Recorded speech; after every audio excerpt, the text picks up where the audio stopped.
नमस्ते दोस्तों, श्री कृष्ण वाणी चैनल में आप सभी का स्वागत है। एक ऐसी अद्भुत कहानी है जो मैं आज आपको ध्यान पूर्वक सुनाऊंगी और इसे सुनने के बाद आप ज्यादा सोचना, डरना और चिंता सब छोड़ देंगे और आपका मन खुशियों से और प्रसन्नता से भर जाएगा। तो चलिए आज की कहानी की शुरुआत करते हैं। दोस्तों, एक समय की बात है, किसी नगरी में एक युवक रहा करता था। वह युवक अत्यंत दुखी था। वो बहुत निराश था। उसे ये समझ नहीं आ रहा था कि आखिर इस दुनिया में हर व्यक्ति अपने मतलब के लिए क्यों जीता है।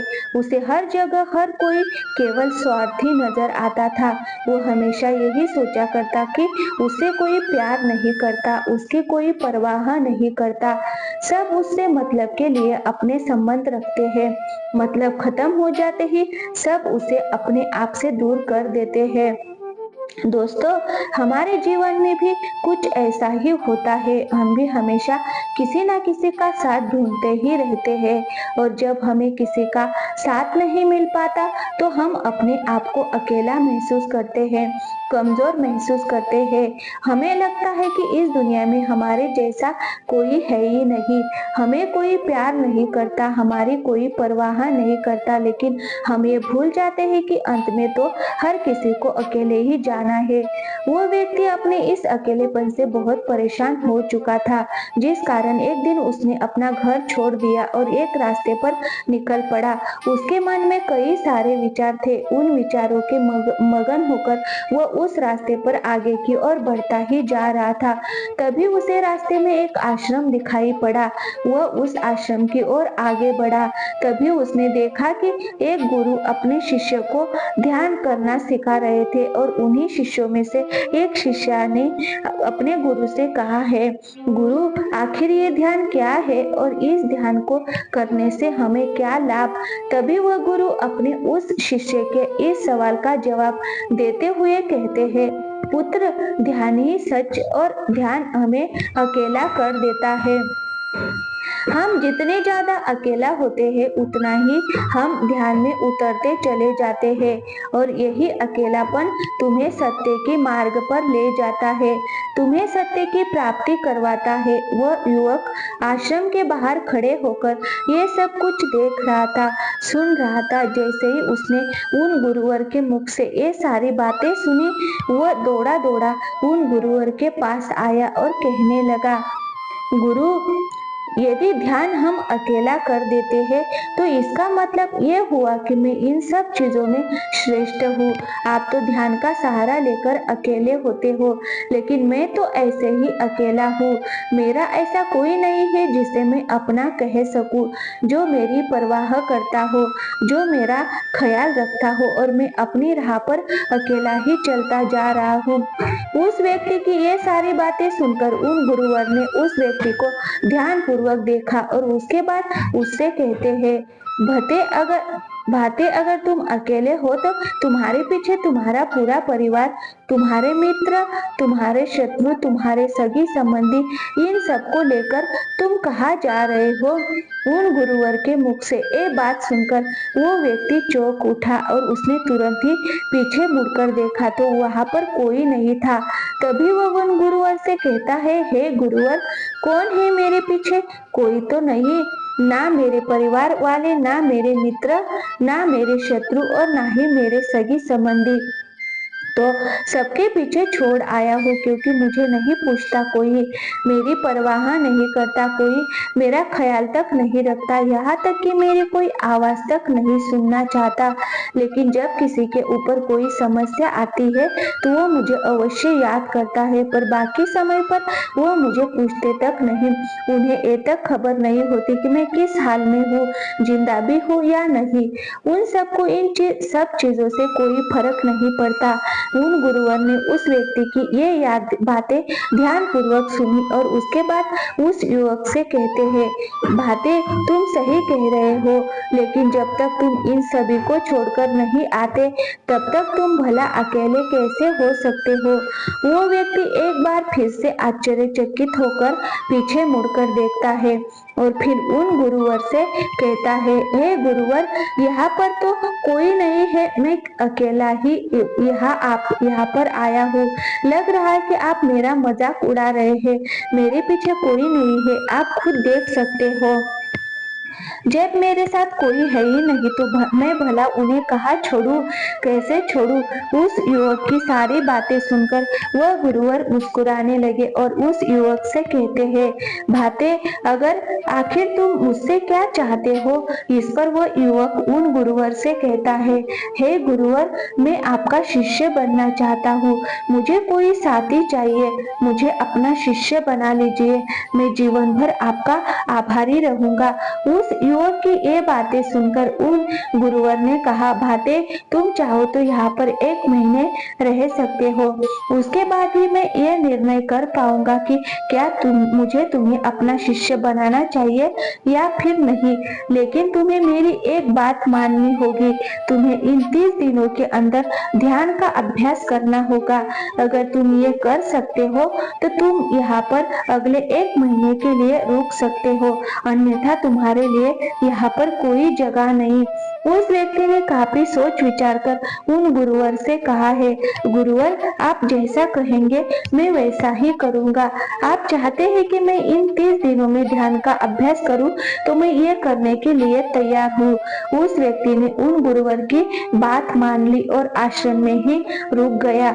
अगले दिन सुबह सुबह वह गुरुवर उस व्यक्ति के पास आए और उस व्यक्ति से कहने लगे, भाते, तुम किससे बात कर रहे हो? तुम्हारा ध्यान कहाँ है? इस पर वह व्यक्ति जवाब देते हुए कहता है, हे गुरुवर, मेरे साथ तो कोई नहीं है, मैं भला किससे बात करूंगा?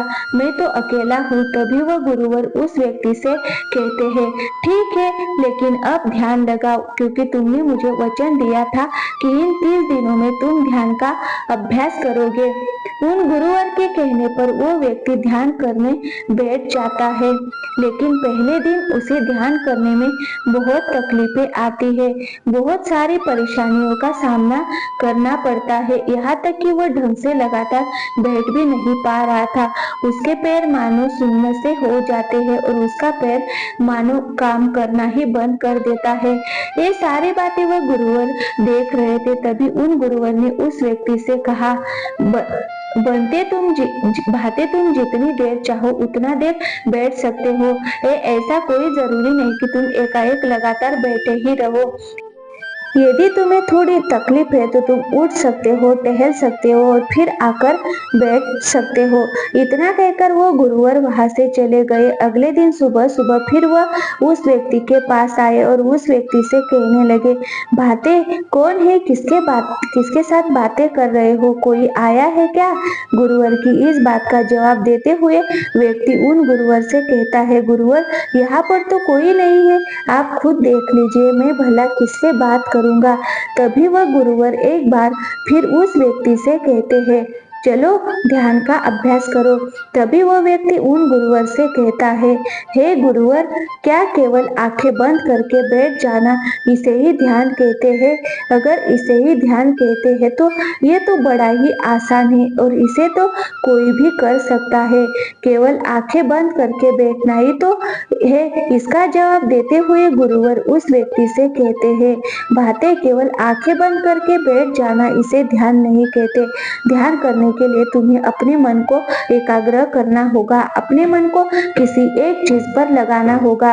वो कोई भी चीज हो सकती है, बाहर के कोई आवाज या तुम्हारे भीतर से आने वाली ये सांसें, इन सांसों के अंदर और बाहर होने की आवाज। तुम ऐसी किसी भी चीज पर ध्यान कर सकते हो जो लगातार वर्तमान में तुम्हारा पूरा ध्यान उस चीज पर एकाग्र हो। तुम्हारा ध्यान कहीं भी भटके नहीं, जिस कारण तुम उस पर ध्यान लगा पाओगे। और एक बात और याद रखना, जब तुम उस चीज पर ध्यान लगाओगे तुम्हारा ध्यान हटना नहीं चाहिए। इतना कहकर गुरुवर वहां से चले गए। अगले दिन जब वो सुबह सुबह एक बार फिर उस व्यक्ति से मिलने आए तो उन्होंने एक बार फिर उस व्यक्ति से कहा, भाते, आज कौन आया है? किससे बातें कर रहे हो? बड़ी जोर जोर से आवाजें आ रही है। तुम यहाँ पर खुद शांति पाने आए हो या फिर दूसरों को अशांत करने के लिए? वो व्यक्ति उन गुरुवर से कहता है, हे गुरुवर, पर यहाँ पर तो कोई है ही नहीं, तो मैं भला किससे बात करूंगा? यहाँ तक कि अभी तक मेरे मुख से एक शब्द तक नहीं निकला। तो फिर आपको कैसी जोर जोर की आवाजें कहाँ से आ रही है? और जब मैंने एक शब्द भी नहीं बोला तो मैं भला दूसरों के लिए अशांति का कारण कैसे बन सकता हूँ? तभी वह गुरुवर उस व्यक्ति से कहते हैं, ठीक है, चलो ध्यान का अभ्यास करो। तभी वह व्यक्ति उन गुरुवर से कहता है, हे गुरुवर, मेरा एक प्रश्न है, क्या मैं आपसे पूछ सकता हूँ? तभी वह गुरुवर उस व्यक्ति से कहते हैं, पूछो, तुम्हें क्या पूछना है? तभी वो व्यक्ति उन गुरुवर से कहता है, गुरुवर, आप कहते हैं किसी भी एक चीज पर ध्यान लगाओ जो वर्तमान समय में घट रही हो, उस पर अपना पूरा ध्यान लगा दो। लेकिन जब मैं अपनी सांसों पर या फिर किसी ऐसी चीज पर ध्यान लगाने का प्रयास करता हूँ जो लगातार घट रही है, तो मेरा ध्यान लगातार नहीं रह जाता, पल पल भटकता रहता हूँ। कभी मुझे कुछ याद आने लगता है तो कभी मुझे कुछ और याद आने लगता है। वो पुरानी चीजें, वो पुरानी यादें मेरा पीछा नहीं छोड़ते। आपके कल यहाँ से चले जाने के बाद मैंने ध्यान करने के लिए बहुत प्रयास किया, लेकिन वह पुरानी यादें बार बार मुझे याद आ रही थी, जिस कारण मैं एक चीज पर ध्यान लगा ही नहीं सका। तो मुझे क्या करना चाहिए? उस व्यक्ति की ये सारी बातें सुनकर वह गुरु मुस्कुराने लगे और वहां से चले गए। उन गुरुवर के हंसने की वजह उस व्यक्ति को समझ नहीं आई। अगले दिन सुबह सुबह एक बार फिर वह गुरु उस व्यक्ति के पास पहुंचे और कहा, भाते, ये तुम क्या कर रहे हो? इतना आलस, चारों ओर आलस ही आलस फैला हुआ है। अपने पास से आलस को भगाओ, अन्यथा ये तुम पर हावी हो जाएगा और फिर तुम हमेशा इसके अधीन बनकर रहोगे। तभी वो व्यक्ति गुरुवर से कहता है, हे गुरुवर, आप तो रोज एक ही बात करते हैं कि यहाँ पर कोई है, लेकिन मुझे तो कोई नजर आता ही नहीं। आप ही बताइए यहाँ पर कौन है? तभी वह गुरु और उस व्यक्ति से कहते हैं, ठीक है, चलो अभ्यास के लिए चलते हैं। तभी वह व्यक्ति उन गुरुवर से कहता है, गुरुवर, मेरा एक प्रश्न है, आपकी आज्ञा तो मैं आपसे पूछना चाहता हूँ। हे गुरुवर उस व्यक्ति से कहते हैं, हाँ पूछो, क्या प्रश्न है तुम्हारा? तभी वो व्यक्ति उन गुरुवर से कहता है, हे गुरुवर, आपकी कृपा से अब मैं पहले से बेहतर तरीके से ध्यान कर पा रहा हूँ, लेकिन अभी भी मुझे एक समस्या आ रही है और वो ये है कि जब भी मैं अपनी सांसों पर ध्यान देता हूँ, मेरा मन एकाग्र तो होता है और मैं पहले से ज्यादा और अच्छी तरह से ध्यान भी लगा पाता हूँ, लेकिन ध्यान लगाते लगाते मुझे नींद आने लग जाती है और मैं सो जाता हूँ। फिर उसके बाद मुझसे ध्यान नहीं हो पाता। उसके बाद केवल बस मुझे नींद ही नींद आती रहती है और मैं ध्यान की तरफ फिर अपने आप को मोड़ नहीं पाता। उस व्यक्ति की ये बात सुनकर वह गुरुवर उस व्यक्ति से कहते हैं, ये तो अच्छी बात है। इतना कहकर वो वहां से चले जाते हैं। पांचवें दिन जब सुबह सुबह वो गुरुवर उस व्यक्ति के पास पहुंचते हैं तो वो कहते हैं, भाते, तुम इतने लोगों को क्यों बुला रखा है? इतने सारे लोग तुम्हें ध्यान नहीं करने देंगे। तुमने इतने सारे लोगों को क्यों बुलाया है? इन्हें यहाँ से जल्दी भेजो, मुझे ये बिल्कुल नहीं पसंद। तुम तो यहाँ पर अकेले आए थे जैसा कि तुमने, तो फिर इतने सारे लोगों को तुमने आज क्यों बुला रखा है? इन्हें अभी के अभी वापस छोड़कर आओ। तभी वो व्यक्ति उन गुरुवर के बारे में मन ही मन ये सोचता है कि लगता है गुरुवर पागल हो चुके हैं। जब भी रोज आते हैं तो हमेशा एक ही बात कहते हैं, यहाँ पर कोई है, लेकिन मुझे तो कोई नजर ही नहीं आता। बड़ी विनम्रता से उन गुरुवर से कहा है, गुरुवर, शायद आप आंखें जो देख पा रही है वो मैं नहीं देख पा रहा हूँ। मुझे तो यहाँ पर कोई नजर नहीं आता, फिर आपको कैसे यहाँ पर लोग ही लोग नजर आ रहे हैं? फिर गुरुवर उस व्यक्ति से कहते हैं, अच्छा ठीक है, चलो अब ध्यान का अभ्यास करते हैं। तभी वो व्यक्ति उन गुरुवर से कहता है, हे गुरुवर, मुझे ध्यान के वक्त नींद भी आती थी, जैसा कि मैंने आपको बताया था, उस पर तो मैंने नियंत्रण पाला, लेकिन अब जब भी मैं ध्यान करने बैठता हूँ, किसी एक चीज पर अपना ध्यान केंद्रित करता हूँ, तो मेरे मन में विचारों का सैलाब होता है, मानो विचारों की बात सी आ जाती है। इतने विचार तो आँख खोलकर भी मैंने कभी नहीं देखे होंगे जितने की आंखें बंद करने के बाद मुझे नजर आते हैं। और इन विचारों में कुछ ऐसे विचार भी मेरे मन में आते हैं जिनके बारे में आज तक मैंने सोचा तक नहीं है। मुझे उनके बारे में कुछ भी नहीं पता। गुरुदेव उन गुरुवर उस व्यक्ति की ये बात सुनकर उस व्यक्ति से कहा, अच्छा ऐसा हो रहा है। इतना कहकर वो गुरुवर वापस चले गए।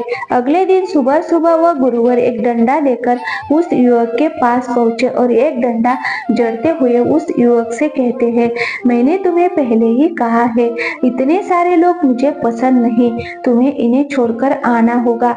आखिर तुम रोज रोज इन्हें क्यों ले आते हो?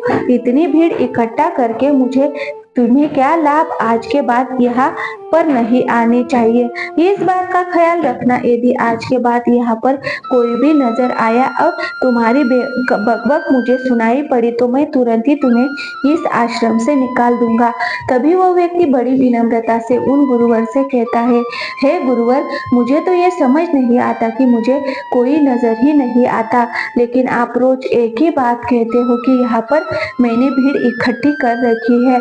जिन लोगों को भी मैंने लाया है उन्हें मुझे छोड़कर आना होगा, लेकिन मैं आपसे हर रोज एक ही बात कहूँ कि मुझे कोई नहीं नजर आता, ना ही मुझे कोई यहाँ पर दिखाई पड़ता है और ना ही मैं अपने मुख से एक शब्द भी निकालता हूँ, लेकिन फिर भी आप कहते हैं कि आपको लोगों की आवाजें सुनाई पड़ रही है।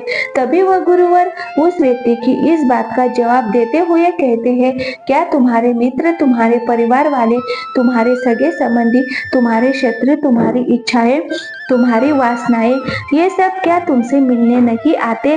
वह व्यक्ति उन गुरुवर से कहता है, नहीं गुरुदेव, मुझसे कोई मिलने नहीं आता, मैं तो यहाँ पर अकेला ही आया था और अभी भी मैं अकेला ही हूँ, मेरा कोई नहीं। तभी वह गुरुवर क्रोधित होकर उस झंडे से उस व्यक्ति पर एक और प्रहार करते हैं और कहते हैं, अभी बैठो, अभी ध्यान लगाओ और यदि तुम्हारे ध्यान में कोई भी आता है तो मुझे बताओ। वह व्यक्ति उन गुरुवर की बात मान लेता है और तुरंत ही ध्यान करने बैठ जाता है।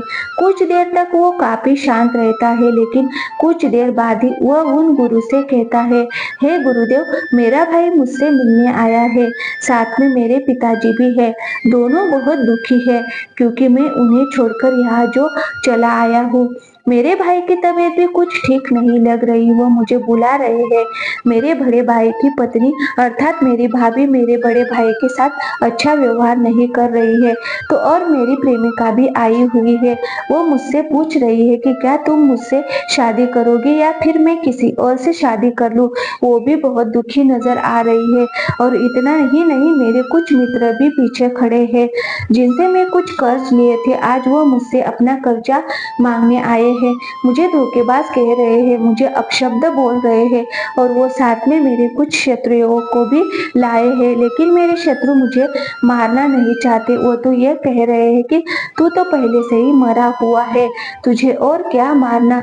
इतना कहकर वो व्यक्ति कुछ देर के लिए शांत हो गया, लेकिन उसी के बाद फिर कुछ देर बाद वह एक बार फिर से उन गुरुवर से कहने लगा, हे गुरुवर, अब मेरे पास एक बहुत बड़ा घर है, इसे मैंने खरीद लिया है।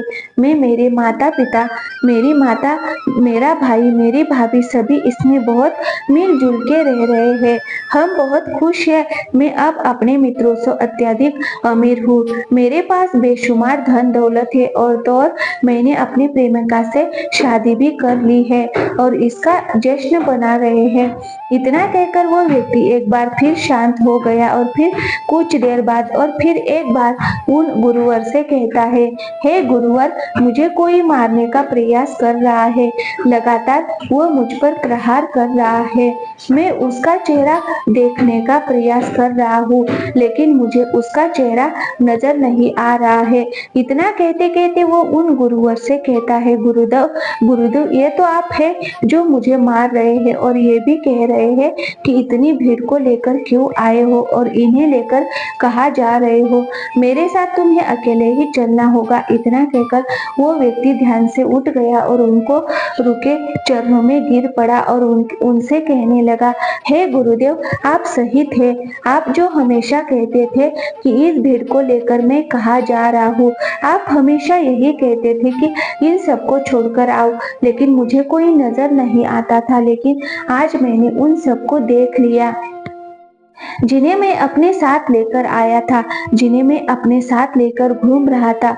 हर कोई मेरे साथी है, मेरे पास है, लेकिन मैं ये सोच रहा था कि आखिर मैं इतना बेचैन क्यों हूँ और मेरी बेचैनी की वजह क्या है। उस व्यक्ति की ये सारी बातें उन गुरुवर ने ध्यान पूर्वक सुनी और उसके बाद वो वहां से चुपचाप उठकर चले गए।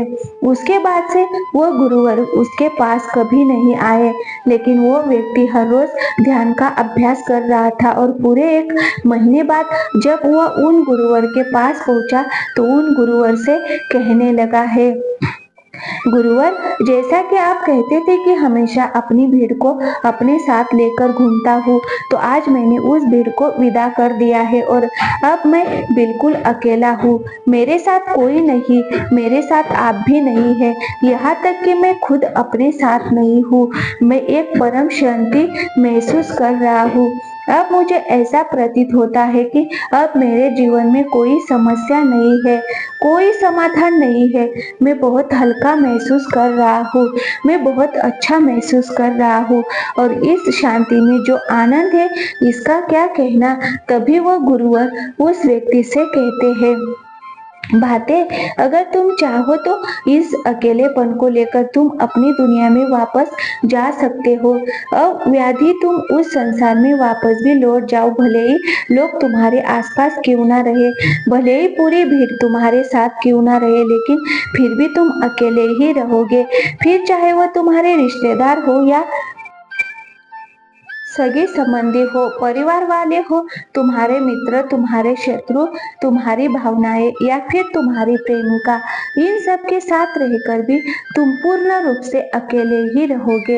और इतना ही नहीं, तुम्हारे जीवन में जब भी कोई बुरी परिस्थितियां आएंगी तब भी तुम बिल्कुल अकेले और शांत रहोगे और तुम हर परिस्थितियों का समाधान निकालने में भी अब पूरी तरह से सक्षम हो चुके हो। और यदि अब तुम चाहो तो मैं तुम्हें अपना शिष्य बना सकता हूँ, क्योंकि हो सकता है तुम्हें ये लग रहा हो कि ये 30 दिन तो पूरे खत्म हो चुके थे, लेकिन ध्यान का मार्ग अभी शुरू हुआ है। और याद रहे कि अभी तो बहुत कुछ सीखना है, जानना है, लेकिन कुछ रखना नहीं है। ये मार्ग अभी से शुरू हो रहा है और ये मार्ग अति लंबा है और इस मार्ग की शुरुआत शांति से ही होती है। तभी वो व्यक्ति उन गुरुवर को प्रणाम करता है और उनसे कहता है, हे गुरुवर, मैं अपने घर वापस लौटना चाहता हूँ, अपने उस संसार में वापस जाना चाहता हूँ, ताकि मैं अपनी जिम्मेदारियों को निभा सकूं और साथ ही साथ इस मार्ग पर भी आगे बढ़ सकूं। यदि आपकी आज्ञा हो तो। इतना कहकर वो व्यक्ति शांत हो गया। तभी वो गुरु मुस्कुराने लगे और उस व्यक्ति से कहते हैं, भाते, मन शांत हो तो सब हो सकता है। तुम संसार में रहकर भी अकेले रह सकते हो, लेकिन एक बात याद रखना कि हमें सीखना बहुत कुछ है, जानना बहुत कुछ है, लेकिन रखना कुछ भी नहीं। अब तुम जा सकते हो, तुम्हारा कल्याण हो।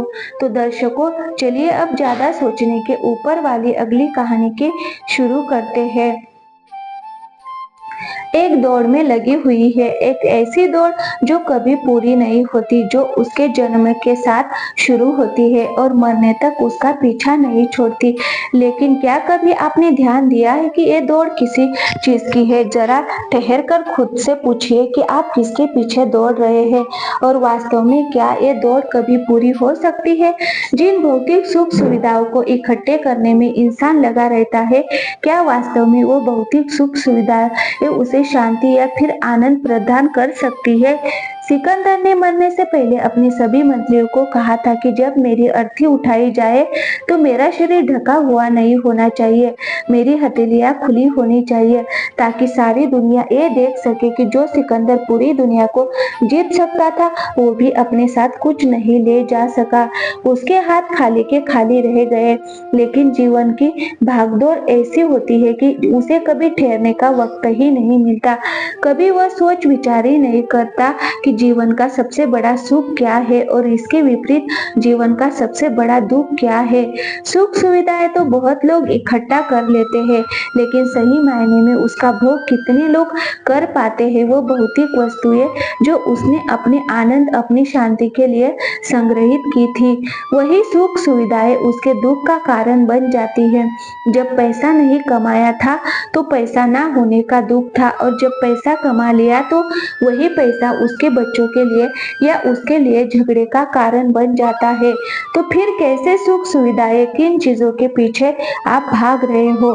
आज की जो कहानी में आप लोगों के सुनाने वाली हूँ उसमें आपको जीवन का सबसे बड़ा दुख और सबसे बड़ा सुख पता चलेगा। इससे पहले कि आप इस कहानी में खो जाए, इस चैनल को सब्सक्राइब जरूर कर ले। तो चलिए कहानी शुरू करते हैं।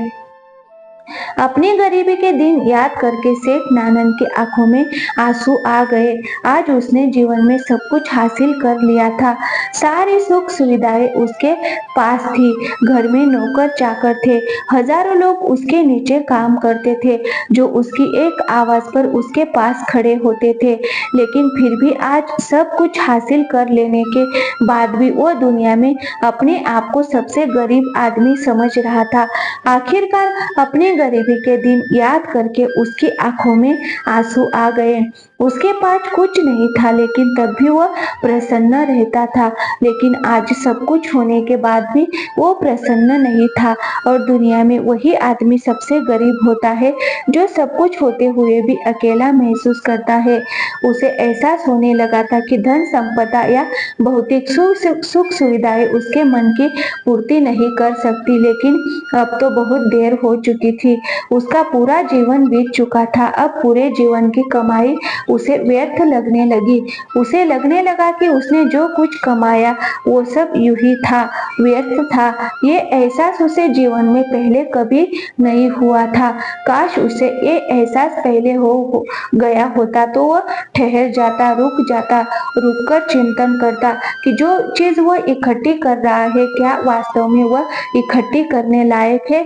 अगर उसे ये सब बात पहले पता चल गई होती तो वो अपने जीवन में सार्थकता खोजने की कोशिश करता। वह उस रहस्य के बारे में खोज करता जो उसके मन की पूर्ति करता, जो उसका अकेलापन दूर करता, जो उसके जीवन को संपूर्ण बना देता। उसने अपने दोनों बेटों को अपने पास बुलाया और उन्हें जीवन की सीख समझाने की कोशिश करने लगा। सेठ ने अपने बेटों से कहा कि बेटो, मेरे को तो जीवन में कोई बताने वाला नहीं था, सही रास्ता दिखाने वाला कोई था ही नहीं। इसीलिए मैं उस रास्ते पर चलता रहा जिसका कोई अंत नहीं था। और आखिर में पहुंचकर मुझे महसूस हुआ कि जितना रास्ता मैं तय करके आया हूँ उतना ही रास्ता बाकी है, और शायद मैं गलत रास्ते पर निकल पड़ा था और अब इतना समय नहीं बचा कि मैं नए रास्ते पर फिर से नया सफर शुरू करूं। उसने अपने दोनों बेटों से कहा कि बेटा, पता है दुनिया में सबसे बदनसीब आदमी कौन होता है? वो जिसके पास सब कुछ होते हुए भी कुछ नहीं होता, जो अपने आप को सब कुछ होते हुए भी अकेला महसूस करता है। भला इससे बड़ा दुख, इससे बड़ी बदनसीबी और क्या हो सकती है? ये सुनकर उसके बड़े बेटे ने कहा, पिताजी, सब कुछ तो आपके पास है, धन संपदा, पूरा परिवार, सारी खुशियां आपके पास है, लेकिन फिर भी आप अपने आप को बदनसीब क्यों समझते हैं? उसका बड़ा बेटा वह नहीं समझ पा रहा था जो उसके पिता उसे समझाने की कोशिश कर रहे थे। फिर भी उसने अपनी बात को समझाने की कोशिश करते हुए कहा, अभी तुम्हें लगता है कि जीवन में तुम्हारे पास सब कुछ है। मुझे भी तुम्हारी उम्र में ऐसा ही लगता था, लेकिन अब मैं बूढ़ा होता हो चला हूँ। कुछ समय बाद मेरी मृत्यु भी नजदीक है और अब मुझे एहसास हो रहा है कि दुनिया में तो सब कुछ पीछे छूट जाता है। घर परिवार, रुपया, पैसा, धन संपदा, सब कुछ यही रह जाता है। और आखिर में मेरे साथ जाएगा क्या क्या? मैं दुनिया में सबसे अकेला इंसान नहीं हूँ क्या? मैं दुनिया का सबसे बदनसीब आदमी नहीं हूँ जिसके पास सब कुछ होते हुए भी वह अपने साथ कुछ भी नहीं ले जा सकता? सेठ के बेटे ने सेठ से सवाल पूछा कि पिताजी, फिर दुनिया में क्या इकट्ठा करना चाहिए? ऐसे तो हर इंसान अकेला ही होता है। कौन इंसान इस दुनिया में भला ऐसा होता है जो अपने साथ इस दुनिया की सुख सुविधाएं या फिर अपने परिवार को साथ लेकर जाता है? सब लोग तो अकेले ही जाते हैं, फिर तो दुनिया में एक आदमी बदनसीब ही हुआ। यही सवाल सेठ के मन में भी उठ रहा था, लेकिन उसके खुद के पास इसका कोई जवाब नहीं था, तो वह अपने बेटे को भला इसका क्या उत्तर देता। इसीलिए उसने अपने बेटे से कहा, बेटा, मैं खुद इस सवाल का जवाब तलाश रहा हूँ। अगर एक आदमी के पास सब कुछ होते हुए भी वो अकेला है, उन भौतिक सुख सुविधाओं का वो भोग नहीं कर पा रहा है, तो वो सबसे बड़ा दुख हुआ। मानता हूँ दुनिया का सबसे बड़ा दुख यही है कि आपके पास सब कुछ होते हुए भी आप अकेलापन महसूस करो। लेकिन इसके विपरीत दुनिया का सबसे बड़ा सुख क्या हो सकता है?